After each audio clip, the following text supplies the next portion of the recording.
Ce matin, Dieu veut parler à quelqu'un. Amen. Amen. Soyez seulement attentifs. Dieu veut parler. Amen. Bien-aimés dans le Seigneur, ce matin, nous allons parler de la doctrine de Balaam.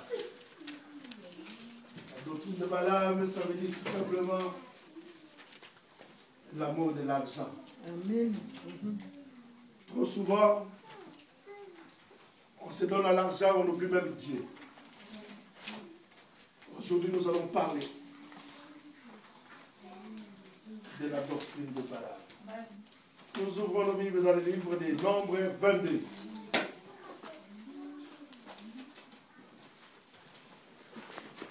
Nous sommes dans le livre des Nombres 22.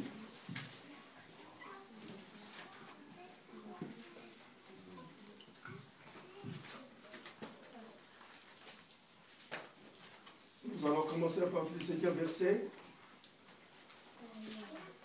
jusqu'au 22.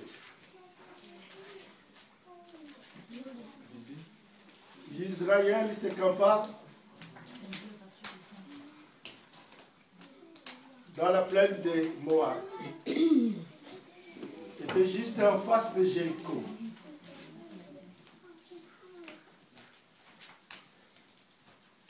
Mais comme ils avaient terrorisé, ils avaient fait peur aux Amoriens, les Moab qui étaient en face, ils ont eu peur. Comme ils ont eu peur, il a fallu qu'ils fassent recours à un homme de Dieu pour venir intervenir à Dieu afin que les Moab arrivent à pourchasser le peuple israélite qui était en face d'eux. Nous allons lire à partir du verset 5 dans le livre de Nombre 22. Vous y êtes? Amen. La Bible nous dit ceci. Il envoya des messagers auprès de Balaam. Balaam, c'était le devin à l'époque, le prophète dans les temps. Parce qu'avant, les prophètes, vous appelez le devin ou le féticheur. C'était la façon que vous appelez. Mais c'est le prophète de Dieu. Balaam était prophète de Dieu. La Bible nous dit, il envoya le messager auprès de Balaam. C'est qui? Ça, c'est le roi de Moab, Balak. Fils de Béor et de Pétor, sur le fleuve dans le pays des fils de son peuple, afin de l'appeler et de lui dire, voici, un peuple est sorti de l'Égypte, il couvre la surface de la terre et ils habitent vis-à-vis de moi. Ça, c'est le roi Balak qui envoie le messager pour dire à Balaam, il y a un peuple nombreux qui sont en face de moi. Mais Balak avait eu peur. Comme il avait eu peur, il a vu ce que Israël, ils ont fait aux Amoriens. Le roi Balak, il dit non, il faut que j'appelle le messager de Dieu qui vienne pour me maudire ce peuple. Une fois qu'il sera maudit, après si je les attaque, je pourrai les chasser loin de moi. La Bible continue au verset 6. La Bible dit, viens, je te prie, maudis-moi ce peuple, car il est plus puissant que moi. Peut-être ainsi pourrais-je le battre et le chasserai-je du pays, car je sais que celui que tu bénis est béni et que celui que tu maudis est maudit. Les anciens de Moab et les anciens de Mandia partirent ayant avec eux le présent pour le devin. Ils arrivèrent auprès de Balaam et lui rapportèrent les paroles de Balak. Balaam leur dit, passez ici la nuit et je vous donnerai réponse après ce que l'Éternel me dira. Et les chefs de Moab restèrent chez Balaam cette nuit-là. Dieu vint à Balaam et dit, qui sont ces hommes que tu as chez toi? Balaam répondit à Dieu, Balak, fils de Zippor, roi de Moab, les a envoyés pour me dire, voici un peuple sorti d'Égypte et il couvre la surface de la terre. Viens donc, maudis-les. Peut-être ainsi pourrais-je les combattre et les chasserai-je. Dieu dit à Balaam, tu n'iras point avec eux. Tu ne maudiras point ce peuple, car il est béni. Balaam se leva le matin et dit au chef de Balak, allez dans votre pays, car l'Éternel refuse de me laisser aller avec vous.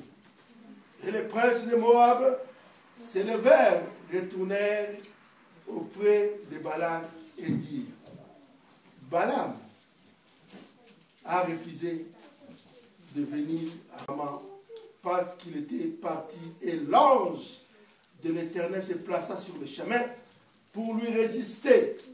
Balaam était monté sur son ânesse et ses deux serviteurs étaient avec lui. Parole du Seigneur. Amen. Bien-aimés dans le Seigneur, trop souvent, nous arrivons à faire les choses sans la volonté de Dieu. Dieu lui a permis, il dit, tu iras avec eux, mais tu feras ce que moi je te dirai.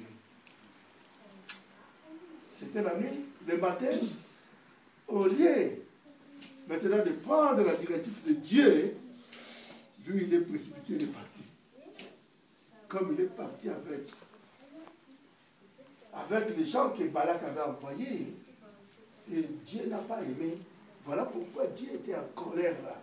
La Bible nous dit au verset 22, la colère de Dieu s'enflamma parce qu'il est parti.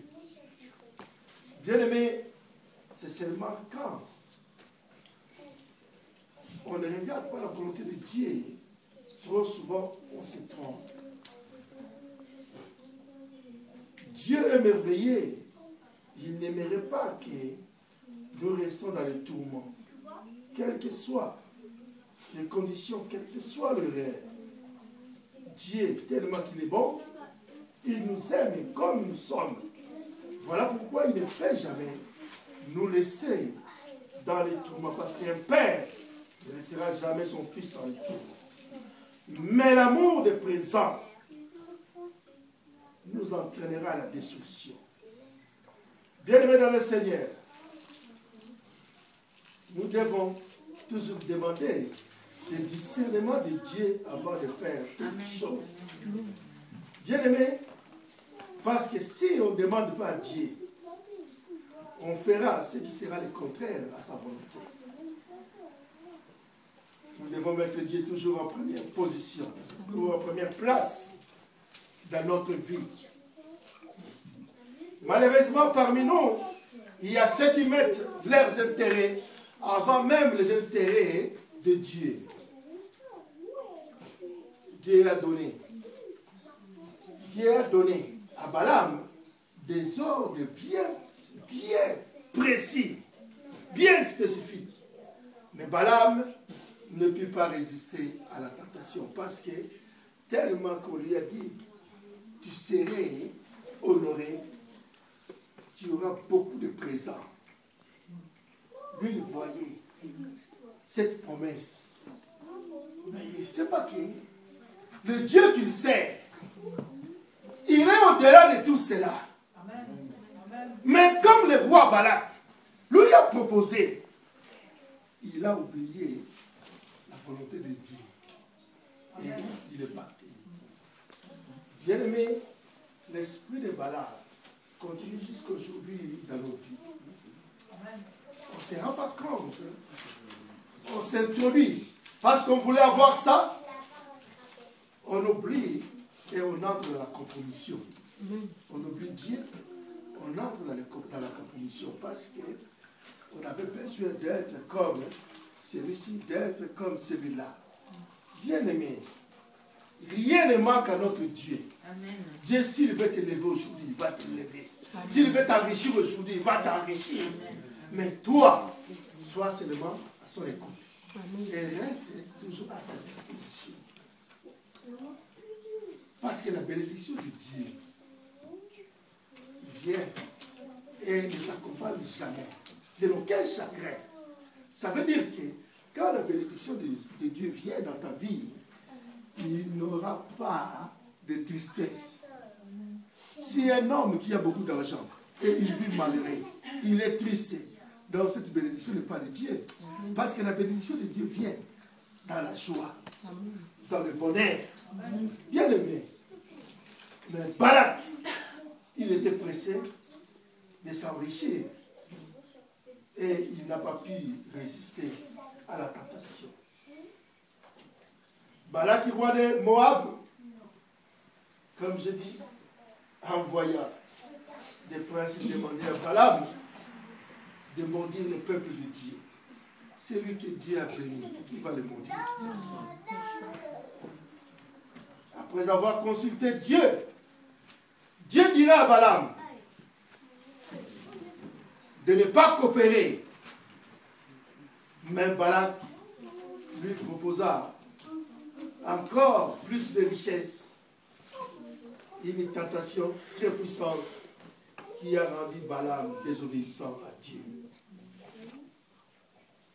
Balaam ne s'est pas résisté à cette pression et Balaam avait cédé. Nous sommes avertis de ne pas suivre la voie de Balaam qui émane le salaire d'iniquité. Bien-aimé dans le Seigneur, quand tu aimes, si tu aimes le salaire d'iniquité, ça te mènera à la mort. Alors que la mort pour nous, c'est la mort spirituelle. Nous les chrétiens, notre mort, c'est spirituel. Parce que la chair, là, ça peut mourir. Mais au moins que notre chair, notre corps intérieur ne meurt pas. Parce que c'est ça que Dieu a besoin. Bien aimé, si nous regardons cette histoire, nous allons voir à la fin. Balaam était mort dans le verset, dans le livre de Nombre 31. Balaam va mourir parce qu'il y a eu la guerre. Et comme il n'était plus avec Dieu, il va mourir dans la guerre. Il était tué. Parce que Dieu, il n'était plus avec Dieu parce qu'il avait désobéi. Dieu lui a dit, tu iras avec eux. Mais c'est moi qui te dira qu'est-ce que tu vas faire. Mais Balaam est parti. Il arrive auprès du roi Balak. Qu'est-ce qui s'était arrivé? Balaam va dire au roi, établis-moi cet hôtel et nous allons mettre l'offrande pour donner à Dieu. Dieu lui avait demandé cela? Non. Mais il demande à mettre l'offrande à Dieu pour maudire le peuple de Dieu. Sans pour autant consulter d'abord Dieu, qu'est-ce que je dois dire à celui qui m'a invité. Mais non, Balaam a fait la première fois, deuxième fois, 3 fois, à des lieux différents, que le roi l'a mené pour lui montrer là où étaient les peuples israélites, les Hébreux. Et quand il voulait maudire, la parole qui sortait de sa bouche, c'était la parole de bénédiction. Parce que Dieu allait mettre la parole dans sa bouche. Mais l'acte qu'il faisait, d'aller établir l'autel pour donner l'offrande à Dieu, pour que Balak donne l'offrande à Dieu, afin que Balaam maudisse le peuple de Dieu. Cet acte-là lui a écarté de la présence de Dieu. Parce qu'il voyait son intérêt. Bien-aimés, aujourd'hui, nous tous nous sommes là, nous sommes des serviteurs de Dieu. Chacun de nous a une tâche particulière que Dieu veut l'accorder. Bien-aimés dans le Seigneur. Mais, dans cette tâche-là, soyons obéissants à Dieu. Parce que Dieu seul connaît dans quelle façon qu'il nous conduit, dans quelle façon qu'il veut que nous vivions. Bien-aimés, les oiseaux ne cultivent pas, mais ils mangent chaque jour. Dieu seul, il sait ton lendemain. Mais ne t'attache-toi parce que Dieu, il te connaît, mais toi obéis seulement à sa voix, à sa parole. Bien-aimé, Balak, celui qui était prophète dans les temps, mais il a échoué dans sa mission parce qu'il a mis le présent devant et il a mis Dieu en arrière. Si nous regardons la Bible, nous allons voir qu'il y a aussi d'autres cas similaires qui s'étaient posés à des hommes de Dieu de l'époque. Mais Dieu, il veut que toi tu marches différent de ces hommes de Dieu-là. Aujourd'hui encore, si nous regardons, nous allons voir même l'adoration. L'adoration est vendue. Bien-aimé, toi qui veux chanter pour ton Dieu, toi qui vas écrire un chant pour Dieu, si tu le vends, c'est le peuple de Dieu. Bien-aimé, trop souvent, on obéit seulement à sa voix, à sa parole. Bien-aimé, Balak, celui qui était prophète dans les temps, mais il a échoué dans sa mission parce qu'il a mis le présent devant et il a mis Dieu en arrière. Si nous regardons la Bible, nous allons voir qu'il y a aussi d'autres cas similaires qui s'étaient posés à des hommes de Dieu de l'époque. Mais Dieu, il veut que toi, tu marches différent de ces hommes de Dieu-là. Aujourd'hui encore, si nous regardons, nous allons voir même l'adoration. L'adoration est vendue. Bien-aimé, toi qui veux chanter pour ton Dieu, toi qui vas écrire un chant pour Dieu, si tu le vends, ce n'est pas pour Dieu. Bien-aimé, trop souvent, on oublie que ce que tu chantes pour Dieu, tu ne peux jamais le vendre. Aujourd'hui, il y a l'adoration. Les gens qui composent des chansons pour Dieu, c'est vendu. Est-ce que c'était la volonté de Dieu de vendre les adorations? Est-ce que Dieu n'a pas de moyens pour bénir ses enfants qui lui servent? Mais on est égaré. Même les prédications, des gens sont vendus. Quelqu'un qui vend ses prédications, il prêche la parole de Dieu, se filmer, il prend ça, il met dans des scènes pour vendre. À cause de l'amour, de l'argent. Les gens veulent tout vendre. Parce que l'esprit de Balaam a quitté là où c'était et est entré dans l'église de Dieu. Dans le temple, Balaam est entré. Tout qui était pour Dieu maintenant, c'est à vendre. Bien-aimé, c'est triste de fois d'entendre ces choses, mais c'est ainsi. C'est lui qui dit, Dieu m'a inspiré de composer cette chanson à son honneur. Mais tu composes la chanson de Dieu, mais tu vas aller le vendre. Pourquoi? Pas c'est pour Dieu. C'est Dieu qui t'a inspiré pour chanter pour lui. Mais tu as cette chanson que toi tu composes, au lieu de faire entendre aux autres pour adorer avec Dieu, toi tu mets ça en vente pour adorer Dieu. On va se plaindre, oh moi, je sais Dieu, Dieu ne m'a jamais béni. Mais Dieu va te bénir comment? Parce que tu te bénis toi-même. C'est ce qui arrive dans l'ensemble de Dieu. Bien-aimé, c'est malheureux. C'est vraiment malheureux. Et Dieu il dit, Balaam doit quitter sa maison. Bien-aimé, c'est nous qui sommes le temple de Dieu. Amen. Balaam, l'esprit de Balaam qui est entré dans le temple doit sortir. Amen. Parce que Dieu, s'il veut bénir, il veut te bénir. Amen. Mais il ne faut pas que la bénédiction de Dieu croise l'esprit de Balaam en toi. L'esprit de Balaam, c'est l'amour de l'argent. Dieu ne nous a pas dit d'être malheureux. Non. Dieu veut que nous soyons bien. Dieu veut que tu sois riche, que tu ne sois pas pauvre. Dieu veut que tu vis dans le succès. Mais ne précipite pas les choses. Attends, ce de Dieu viendra à un bon moment dans ta vie.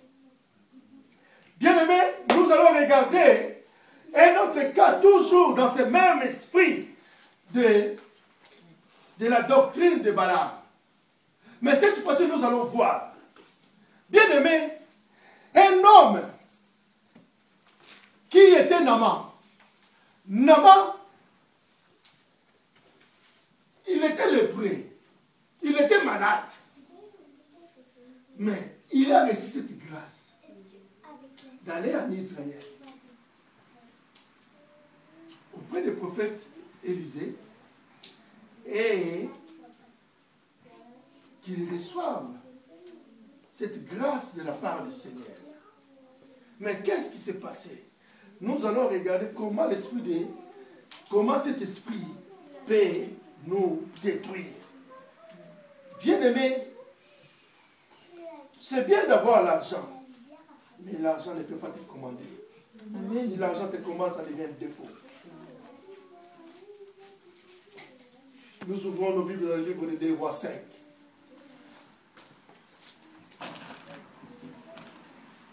La Bible nous dit ceci, à partir du premier verset.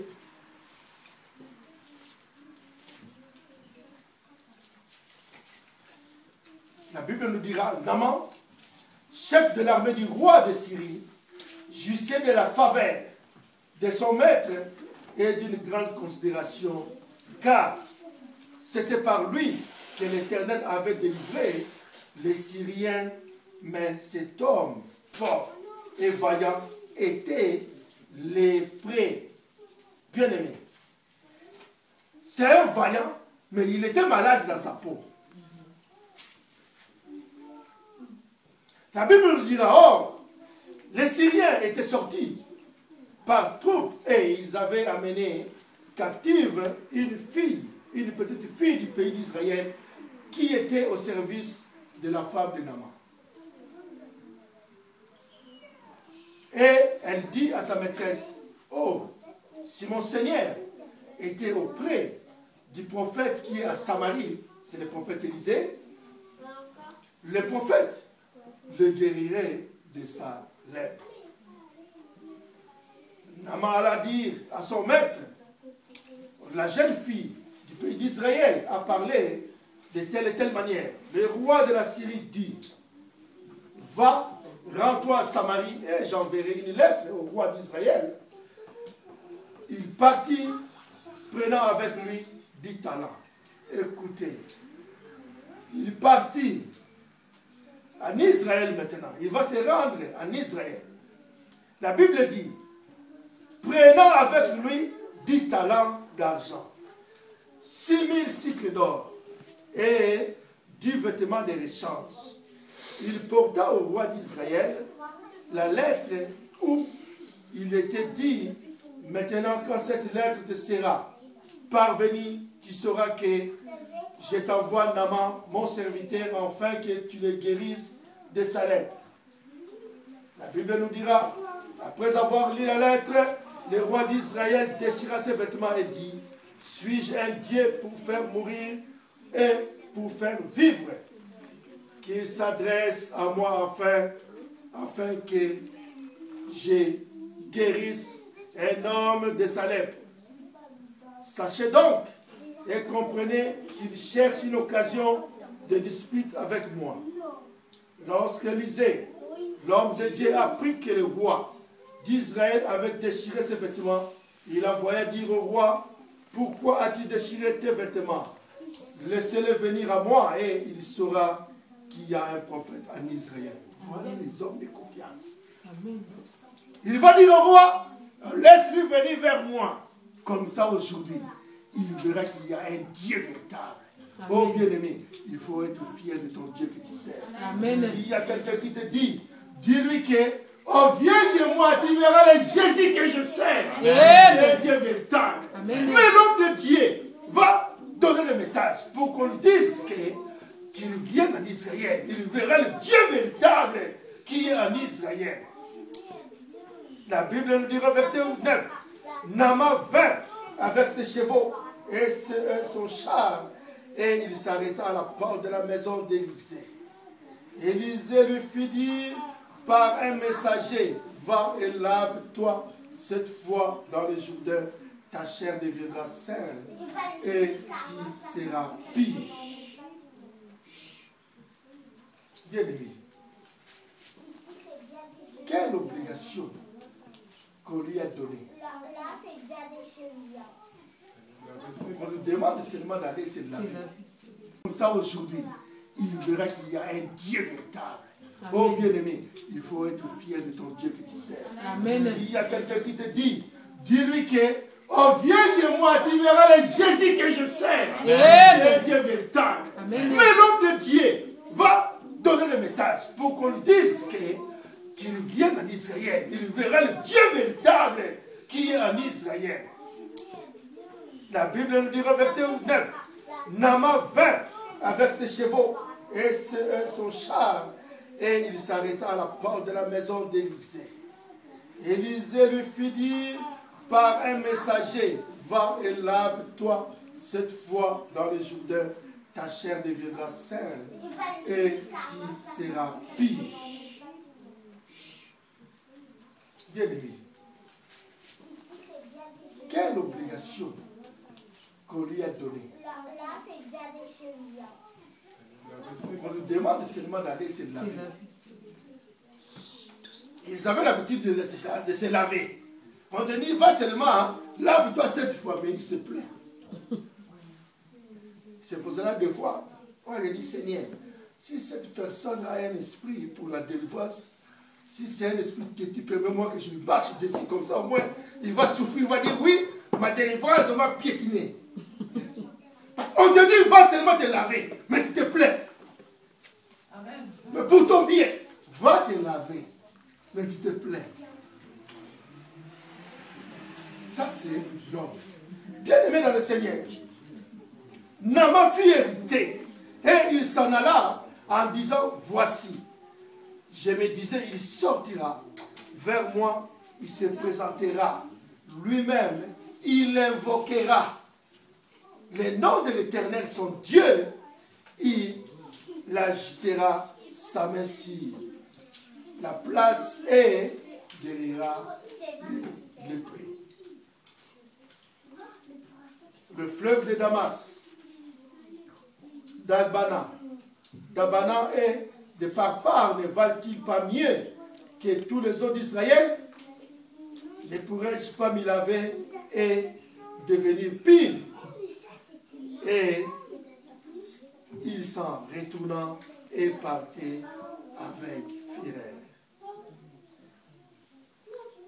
Mais ses serviteurs s'approchèrent pour lui parler et il dit, mon père, si le prophète t'a demandé quelque chose de difficile, ne l'aurait-il pas fait?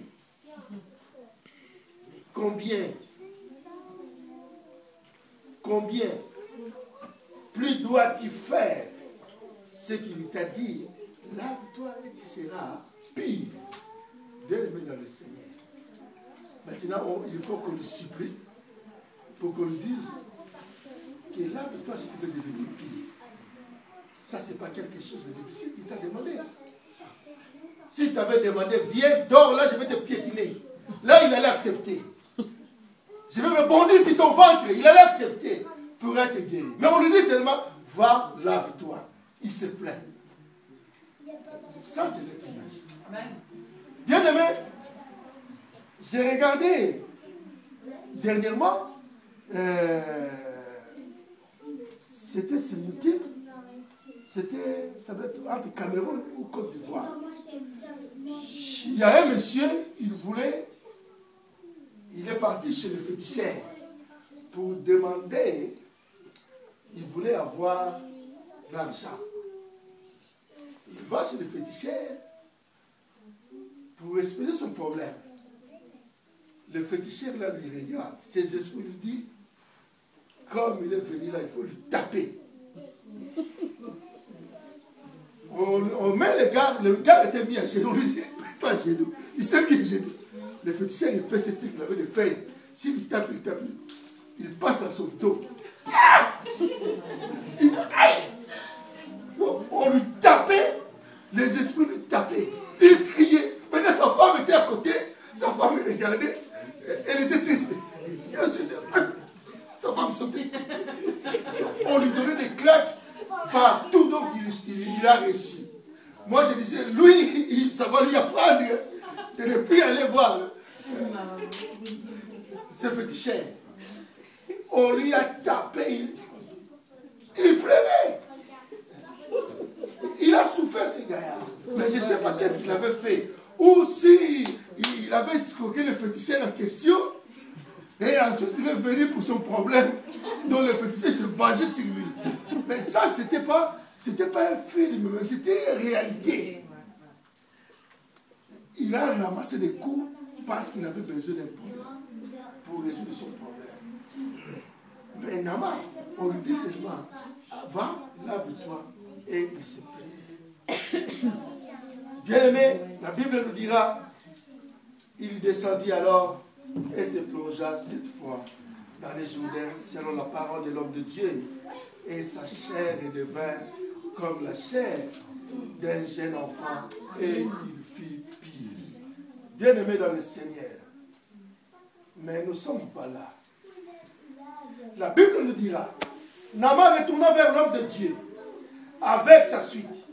Lorsqu'il fut arrivé, il se présenta devant lui et il lui dit, voici, je reconnais qu'il n'y a point de Dieu sur toute la terre, si ce n'est qu'en Israël.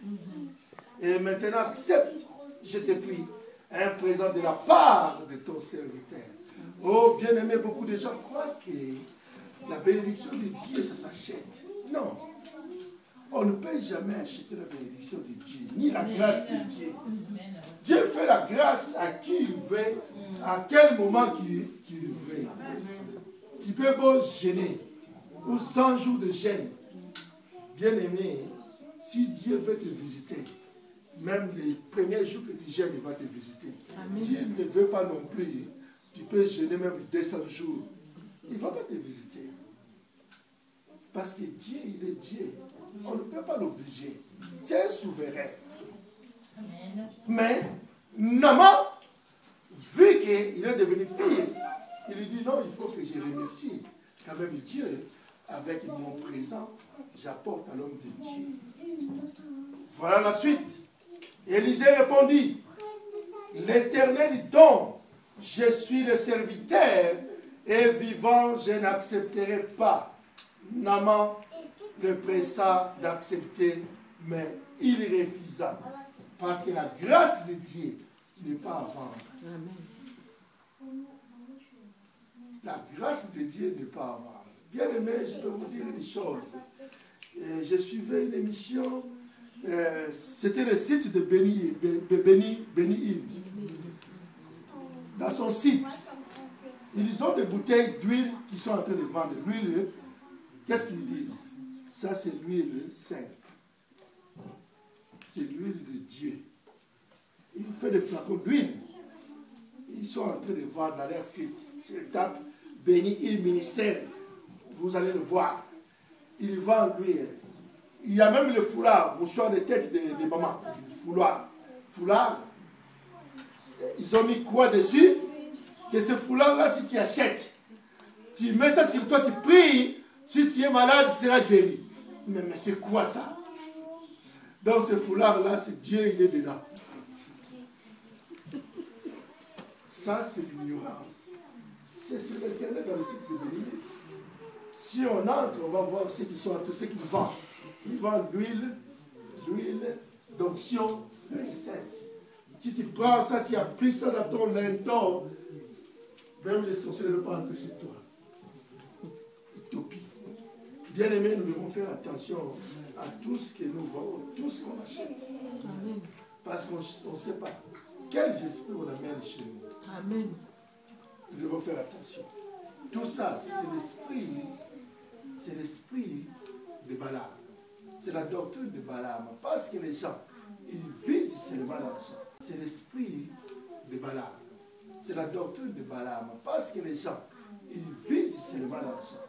Au lieu de faire le travail de Dieu, Dieu te bénira. Parce que la Bible nous dit, c'est par ton suaire que tu mangeras. Amen. Si Dieu est établi sur cette chair, que soit sur cette chair, Dieu pourvoira aussi pour toi. Amen. Bien aimé dans le Seigneur, Dieu est Dieu. Amen. Mais seulement, si tu veux voir la main de Dieu, mets-lui à l'épreuve. Mais la seule façon pour mettre Dieu à l'épreuve, c'est de marcher dans sa volonté. Amen. Si on marche dans la volonté de Dieu, c'est là le seul moyen pour mettre Dieu à l'épreuve. Parce que si tu obéis à Dieu, c'est comme si tu lui dis, Seigneur, j'ai tout abandonné. Moi maintenant je te regarde parce que je te sers. C'est à ce moment-là que tu mets Dieu à l'épreuve. Si Dieu ne te nourrit pas, là tu peux lui dire, ah Seigneur, mais moi, c'est à toi que j'ai donné ma vie. Mais pourquoi tu me laisses en famille? Toi qui es un beau père, mais comment mon père qui est merveilleux, il va laisser moi, ton fils, mourir de faim? Là tu peux te réclamer. Parce que c'est dans nos droits. Amen. Mais on n'arrive pas à appliquer même les droits que Dieu nous a donnés. Parce qu'on est animé par un autre esprit. Bien-aimé dans le Seigneur, apprends à revendiquer nos droits à notre Père. Amen. Un enfant, s'il a faim, il ira voir son Père pour lui dire, papa, moi j'ai faim. Papa, je veux ceci.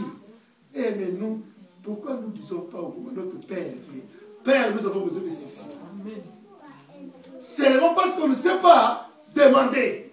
Amen. Si tu demandes avec foi et tu crains Dieu, Dieu te le donnera. Amen. Et mais s'il ne te donne pas, il va laisser que Satan te donne. Donc Dieu ne peut pas permettre que Satan te donne. Sinon ça serait sa honte. Mais Dieu va te donner. Pour que l'autre ne profite pas. Mais comment on arrive à obtenir ce que Dieu a préservé pour nous? La suite de l'histoire. Alors Naaman dit, puisque tu refuses, permets que l'on donne de la terre à ton serviteur une charge de 2000, car ton serviteur ne peut plus offrir à d'autres dieux ni holocauste, ni sacrifice. Il n'en offrira qu'à l'Éternel. Bien-aimé, l'histoire ne s'arrête pas là. Mais la Bible va dire au verset 19, Élisée lui dit, va en paix. Lorsque Naaman ait quitté Élisée et qu'il fit à une certaine distance, Géasi, son serviteur, Géasi, serviteur d'Élisée, l'homme de Dieu, s'est dit en lui-même, voici mon maître aménagé. Naaman, ce Syrien, en n'acceptant pas de sa main ce qu'il avait apporté. L'Éternel est vivant. Bien aimé, le fait de dire, l'Éternel est vivant. Donc tu gires au nom de l'Éternel. Amen. Géasi va dire, l'Éternel est vivant. Comme l'Éternel est vivant, moi je vais faire ce qui me plaît. Alors qu'avec Dieu, ça ne marche pas comme ça. Géasi, il dit, l'Éternel est vivant. Je vais courir après lui et j'en obtiendrai quelque chose. Et Géasi courit après Naaman. Naaman le voyait courir après lui, descendit dans son char pour aller à sa rencontre et dit, tout va-t-il bien? Il lui répondit, tout va bien. Mon maître m'envoie te dire, voici, il vient d'arriver chez moi des jeunes gens de la montagne d'Ephraïm, d'entre fils de prophètes. Donne pour eux, je te prie, un talent d'argent et deux vêtements de rechange. Naaman dit, consent à prendre des talents, il le pressa et il serra des talents d'argent dans des sacs, donna des habits de rechange. Et le fut porté devant Géasi par deux de ses serviteurs. Arrivé à la colline, Géasi prit de leurs mains et les déposa dans sa maison. Et il renvoya ces gens qui partirent. Puis il alla se présenter à son maître. Élisée lui dit, d'où viens-tu? Géasi répondit, ton serviteur n'est allé ni d'un côté, ni de l'autre. Mais Élisée lui dit, mon esprit n'était pas absent lorsque cet homme a quitté son char pour venir à ta rencontre. Bien-aimé dans le Seigneur, vous voyez ce qui tue l'église de Dieu. L'homme de Dieu a refusé le présent pour montrer à Naaman que sa guérison, c'est une grâce divine. Amen. Mais Géasi a trouvé que non, l'homme de Dieu l'a aménagé. Pourquoi? Lui qui est venu avec ses biens. Il a laissé l'homme de Dieu. Il a couru derrière Naaman pour recevoir quelque chose. Ça, c'est la doctrine de Balaam. Parce qu'on veut recevoir à son corps. Pour ça, il a menti à Naaman. Il rentre. Il ment encore à Élisée, à l'homme de Dieu. Ok, Élisée, c'était la bouche autorisée de l'époque. Il mentait à Dieu. Tout ça, c'est la cause de biens matériels. Bien-aimé, le Seigneur t'aime comme tu es. Si aujourd'hui, tu vis dans une situation où tu peux te plaindre, retourne vers le Seigneur. C'est ton Créateur, c'est ton Dieu, c'est ton Père. Retourne vers lui pour lui dire, Père, si je ne marche pas bien, aide-moi afin de me ramener dans le bon chemin. C'est à ce moment que tu verras ta vie marchera selon la volonté de Dieu. Le Seigneur nous aime. Il veut notre bonheur. Mais Géasi, il n'a pas pu supporter qu'il Naaman parte avec ses biens. Il va le suivre pour bénéficier de quelque chose. Il va le mentir. On lui a donné des talents d'argent. Donc, il est enrichi, mais à la fin des comptes, il restera lépré et sa descendance. À cause de cette désobéissance, qu'il n'avait pas obéi à Dieu.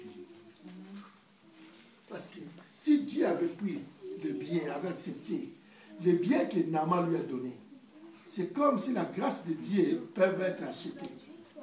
Or, qui peuvent acheter quelque chose à Dieu? Personne. On donne à Dieu parce que nous voulons partager. Nous voulons assister à la construction du royaume de Dieu. Amen. Le royaume de Dieu, c'est comme nous sommes là. Ça, c'est le royaume de Dieu.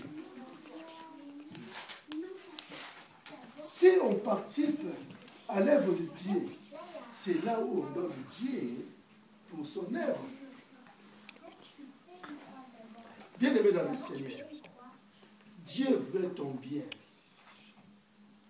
Mais pendant que nous sommes comme on a encore quelques temps, nous allons regarder maintenant notre sujet. Mais celle-là, nous allons retourner dans le livre du Nouveau Testament.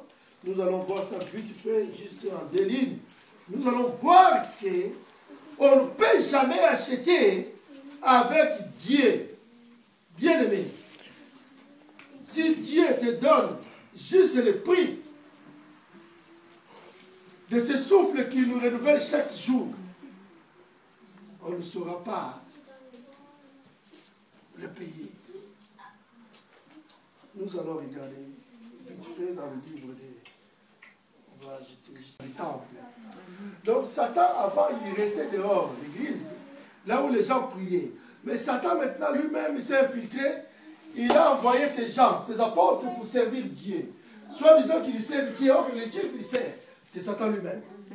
Il y a beaucoup de pasteurs aujourd'hui, des hommes de Dieu, qu'on voit des hommes de Dieu au fond d'eux, il n'y a rien de Jésus. Amen. Mais ils utilisent le nom de Jésus-Christ. Ils servent à l'église, ils chantent pour Dieu, or au fond d'eux, il n'y a pas Jésus. Bien-aimé, ça fait 2 semaines en arrière, 2 ou 3 semaines en arrière, j'ai prié, le Seigneur me révéla, il me dit, mon fils, il regarde, ici en Europe, comme vous êtes là, il y a des 40 prédicateurs.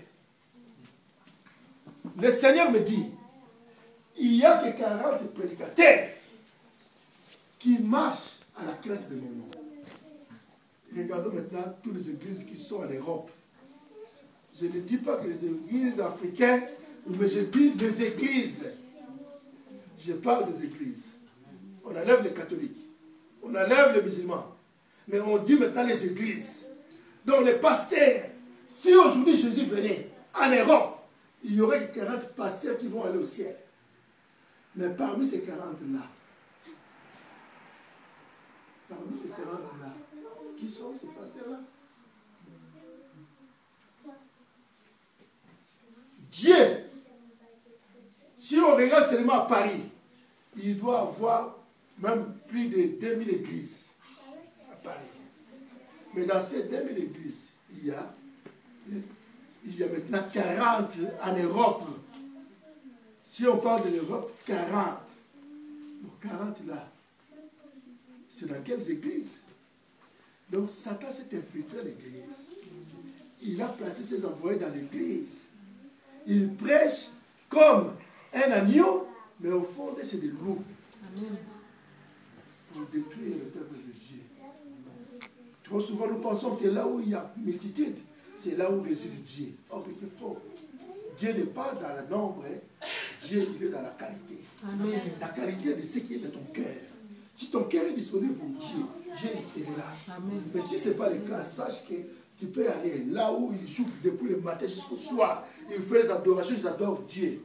Mais si ce n'est pas de leur fond du cœur, de ce qu'ils louent, c'est l'autre. Ce n'est pas Dieu lui-même. Vous devez faire attention. Ça, c'était le message que Dieu avait envoyé à ton peuple. Faisons attention. Tout qui prétend être serviteur de Dieu n'est pas serviteur de Dieu dans son cœur. C'est dans la façade qu'il sert Dieu, mais au fond, ce n'est pas le serviteur de Dieu. Voilà pourquoi, pour savoir, ils regardent l'air dans ce qu'ils font. Parce qu'on les saura par leurs fruits. Par leurs actes, on saura s'il est de Dieu ou s'ils ne sont pas de Dieu. Avant, les gens se cachaient. On ne voyait pas. Même à la télé, quand on parlait des occultismes, on ne voyait jamais des gens. Mais maintenant, ils se montrent avec joie. Ils disent non, moi je suis des francs-maçons. Ah, moi je suis des... Donc ils sont fiers de se présenter parce que nous sommes au temps de la fin. Faisons attention. L'esprit qui nous anime, si ce n'est pas l'esprit de Dieu, sache que c'est de l'autre. Nous devons faire attention. Bien aimé, pour finir, il y avait un homme. Il y avait un homme que la Bible nous dira, c'était Simon le magicien. Bien aimé, cet homme, il avait vu les apôtres prêcher. Mais lui, en regardant, il dit, oh, mais ce que vous faites là, vous touchez les gens, ils sont remplis de l'Esprit de Dieu. Mais, moi, j'aimerais être comme vous. Il a été baptisé. On lui a baptisé. Il a commencé à suivre. Il suivait les enseignements du Seigneur. Il a abandonné la magie pour suivre Jésus. Mais comme il a vu, en posant juste les mains, les gens recevaient la puissance du Saint-Esprit. Il dit à Pierre, il va dire, ah, mon frère, vends-moi ta puissance. Je vais te donner beaucoup d'argent. Enfin, moi aussi, je vais commencer à faire ça. Si je pose la main à quelqu'un, qu'il reçoive le Saint-Esprit. Bien aimé. Parce que tout, lui, il croyait qu'on pouvait acheter Dieu à cause de son argent. Ok. Personne ne peut acheter Dieu. Dieu restera Dieu. Mais comme il a vu ce qu'ils faisaient les apôtres, il dit non, moi aussi, j'ai besoin de cela. Est-ce qu'il n'y a pas possible pour me le vendre? Va mon frère. Mais ok, il était baptisé comme les autres. Mais il voulait lui aussi commencer à faire le miracle. Bien aimé.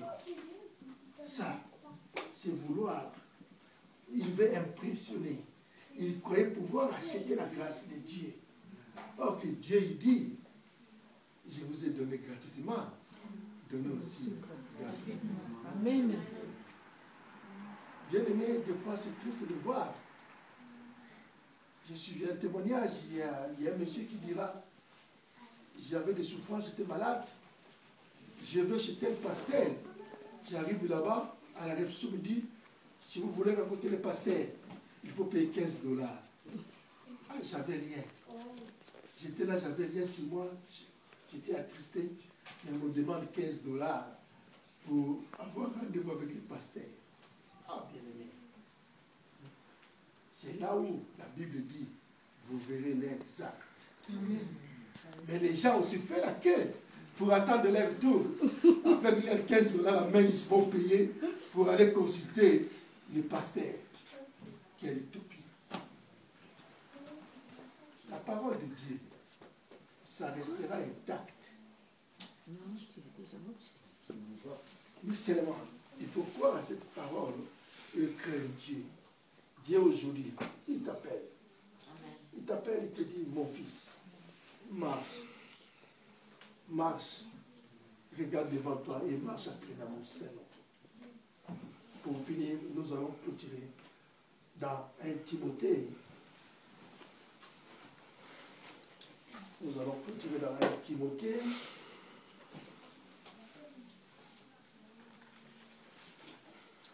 Timothée 6.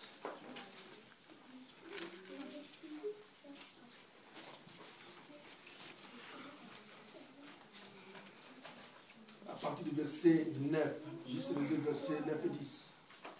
Je lis pour la gloire de Dieu pour gagner du temps. La Bible dit ceci. Mais ceux qui veulent s'enrichir tombent dans la tentation, dans le piège et dans beaucoup de désirs insensés et pernicieux qui plongent les hommes dans la ruine et la perdition. Car l'amour de l'argent est une racine de tous les maux. Et quelques-uns, en étant possédés, se sont égarés loin de la foi et se sont jetés eux-mêmes dans les biais du tourment. Bien-aimés dans le Seigneur, l'amour de l'argent. Là, la Bible nous parle de l'amour de l'argent. Mais la Bible dit, se sont égarés loin de la foi. Se sont égarés loin de la foi. Donc, comme ils se sont égarés, ils servent maintenant maman et non Dieu. Parce que dans leur foi, ils sont déjà égarés.